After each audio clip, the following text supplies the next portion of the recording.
What makes professional mentalists different from everyone else? I'll tell you, they have a secret source, a place where they mine their best tricks that will actually entertain an audience. And in this episode, I'm going to share that source with you so that you too can learn some of the best magic and mentalism ever created. Oh, and did I mention that this source is huge and free? Stick around to the end and I'll share not only how to gain this invaluable resource for free, but also some of the items that you'll want to look up for possible inclusion in your own study and shows. The source we're going to cover in this episode applies equally to both mentalists and magicians. So whether you're a mystery entertainer who likes magic, mentalism, or mental magic, there's something in it for you.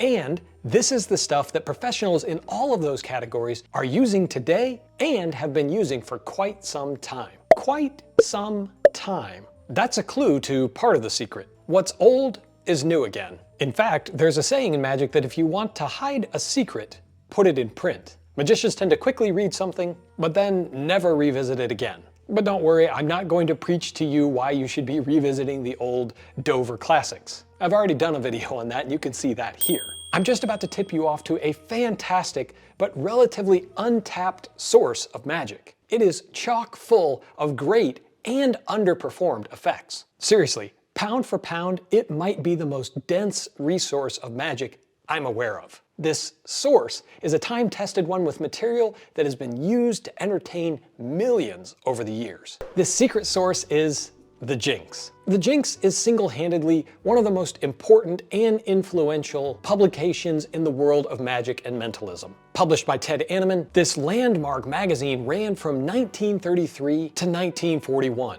There are 151 issues plus 9 extras. There likely would be even more, except Ted Annemann tragically took his own life at the young age of 35. In spite of what seems like a sad ending to the magazine, it doesn't actually have to end there. Every time you read, study, or perform magic from this series, you keep Annemann and the Jinx alive for just that much longer. Seriously, this stuff has stood the test of time, and variations of this material have been used by countless working professionals. Bob Cassidy shaped some of his best-known routines from material that he culled from the pages of the Jinx. Richard Osterlin did an entire video series covering practical mental effects, which itself is a collection published posthumously by Annemann's friends and contain what they considered to be the best of material from the Jinx. Most recently, Doc Hilford has reconfigured and re-released a number of tricks from this set.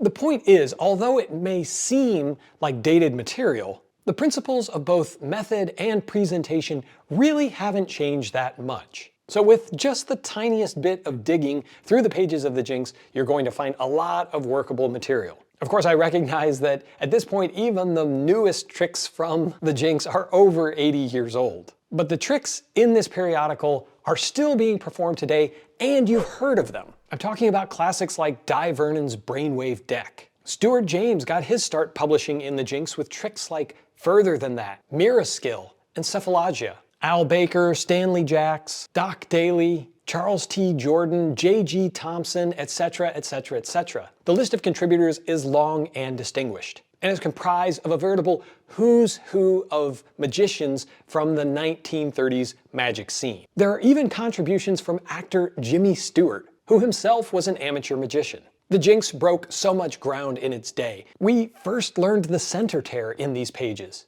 The concept of pseudo-psychometry was introduced to the larger magic world. There are card tricks, two-person code acts, peaks, billet routines, forces, publicity stunts, newspaper effects, book tests, and even classics like Dollar Bill and Lemon. This was the place to publish your routines and learn amazing tricks. But it is also so much more than that. This is like a time capsule waiting to be explored. You get complete acts laid out for you using nothing more than the magic you can find in these pages. That's right, Annemann lays out a program of tricks that he thinks go together into an effective and cohesive package. And because this is a periodical, you'll find subsequent improvements to earlier publications. Reading through the Jinx is like walking through a living timeline of magic's rich history. You'll find all kinds of things like Annemann's take on the latest gossip of the day, He isn't shy about taking sides or expressing his opinion when it was interesting to him.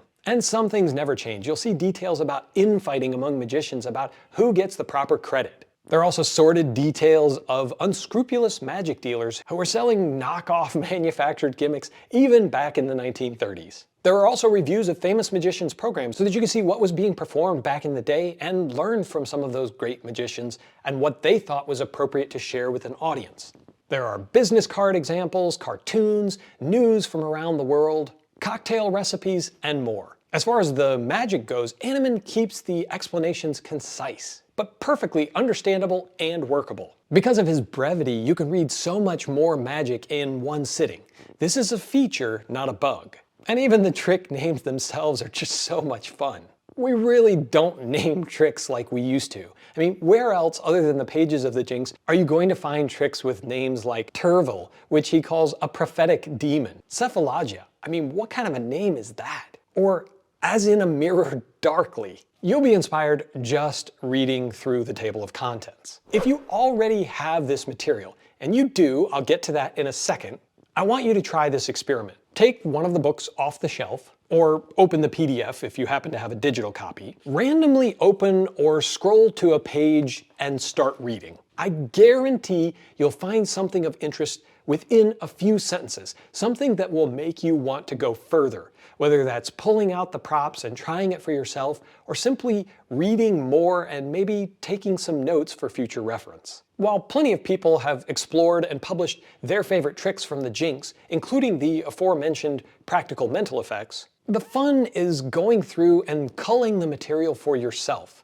letting specific pages call to you, reading Annemann's ever-interesting monologues, or ultimately performing hidden gems, whether that's for friends and family, fooling other magicians, or for paying audiences. Of course, with as old as it is, it's becoming harder and harder to find physical copies of the book. But there are still two places I'm aware of you can acquire it digitally right now. The first is on library.com, where it will cost you a fairly modest $15 for a searchable set of the entire 151 issues. But if that's a little too rich for your blood, there's also a way to get it all for free. And that's by signing up for an absolutely free account over at Ask Alexander. Once you've registered, you'll be able to search, peruse, and read from the same wellspring of information as the professionals who have made a living performing the material of Ted Annemann and his friends. If this type of material interests you and you want to see what mentalism books